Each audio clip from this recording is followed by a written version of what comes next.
నమస్తేనే. నమస్కారం ఏ ఊరేమిది? మాది కిసాన్ నగర్. కిసాన్ నగర్ బాల్కొండ నియోజకవర్గమే కదా? అవును. ఓకే, అన్ని పార్టీలు తిరుగుతురా, ప్రచారం చేస్తూ ఉన్నారన్న? చేస్తున్నారు. ఎవరి పార్టీ వాళ్ళు చేస్తున్నారు. ఎవరు ముందెళ్తా ఉన్నారు? అందరూ చేసుకుంటున్నారు.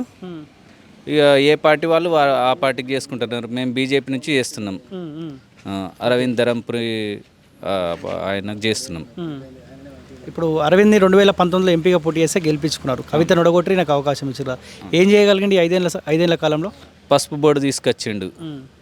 రైతులకు ఇచ్చిన మాట నెరవేర్చుకున్నాడు. ఇక మన నరేంద్ర మోడీ గారు అయితే ఆయన చేస్తూనే ఉన్నాడు మనకు. నేను చాలామందిని ఆర్మూర్ నుంచి తిరుగుడు వస్తూ ఉన్నా. పసుపు బోర్డు ఏడుందో మాకైతే తెలియదు. తీసుకొచ్చిన అని చెప్తారు, కానీ ఆ పంట ఎక్కువ పండకపోవడం వల్ల సో ఆటోమేటిక్గా ధరలు పెరిగినాయి. దానివల్ల మాకు కొద్దిగా లబ్ధి చేకూరుతుంది అని అంటూ ఉన్నారు. అవును, అంటే పసుపు బోర్డు దాన్ని తీసుకొచ్చిండు, కానీ తీసుకురాగానే అది ఏర్పాటైతే కాదు కదా, టైం పడుతుంది. ఒక 1 year లోపల మార్కెట్ స్టార్ట్ అయిపోతుంది. దానికి సపరేట్గా మార్కెట్ కట్టడం అట్లా జరుగుతుంది. ఏదన్నా తీసుకురాగానే అయితే ఏర్పడదు కదా. ఓకే, ఇప్పుడు సెంట్రల్లో బీజేపీ కూడా 2 సార్లు అవకాశం ఇచ్చినాం కదా. మొన్న కూడా తెలంగాణ రాష్ట్రంలో కేసీఆర్కి 2 సార్లు అవకాశం ఇచ్చినాం కాబట్టి మార్పు రావాలంటే కాంగ్రెస్ పార్టీ ఆప్షన్లో వచ్చేసింది. సో ఇప్పుడు కూడా మార్పు రావాల్సిన అవసరం లేదా? మళ్ళీ మోదీనే ఉండాలా? లేదు, మార్పు ఇప్పుడు వస్తే కష్టమే. ఇప్పుడైతే మోదే ఉండాలి ఈ 5 years. ఇప్పుడు నెక్స్ట్ వచ్చే 5 years మాత్రం. మళ్ళీ గవర్నమెంట్ చేంజ్ అయితే మళ్ళీ ఫస్ట్ ప్రాసెస్ నుంచి చాలా అవుతాయి. ఇప్పుడు మార్పు జరుగుతున్నది. ఈ మార్పు మంచిగానే ఉంది. ఇంతకుముందు కాంగ్రెస్ ఉన్నప్పుడు చేసిండ్రు కావచ్చు, కానీ ఇప్పుడు జరిగే మార్పు అయితే ప్రజలకు బాగుంది. ఇప్పుడు బీజేపీ అంటేనే మత విద్వేషాలు రెచ్చగొడుతుంది, హిందూ ముస్లిం మధ్య చిచ్చు పెడుతుంది అని అంటూ ఉంటారు కదా, నిజమేనా? ఇప్పటికైతే ఎక్కడ హిందూ ముస్లిం గొడవలు అయితే జరుగుతలేవు.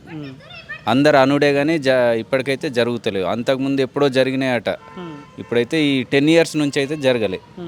ఎందుకు ఓడిపోయినా మరి? ఆయన సిట్టింగ్ ఎంపీగా ఉన్నాడు, కోరుట్లోంచి పోటీ చేస్తే ఎందుకు ఓడిపోయింది? రాష్ట్ర వ్యాప్తంగా నాకు మంచి పేరే ఉంది, గుర్తింపు ఉన్నది, ఎందుకు కోరుట్ల నుంచి ఓడిపోయింది మరి?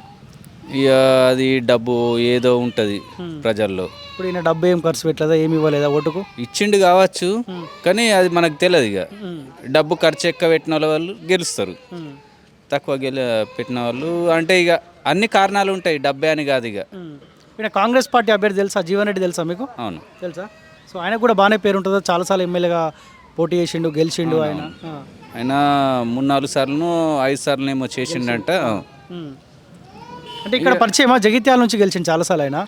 ఇక్కడ పరిచయం మాకు ఇక్కడ ఎవరికి పరిచయం లేదు.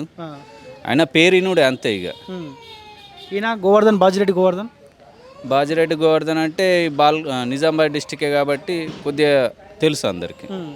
ఇప్పుడు మేము నిజామాబాద్ కాస్త ఫేమస్ అయింది లిక్కర్ స్కామ్లో కల్వకుట్లకు అయితే అరెస్ట్ చేశారు కదా. సో నిజామాబాద్ మాజీ ఎంపీ అని, లేకపోతే కేసీఆర్ కూతురు అని చెప్పి ఏం జరుగుతుంది? అనవసరంగా తప్పుడు కేసులో ఆమెను ఇరికిచ్చారు అనుకుంటారా? ఏమనుకుంటారు?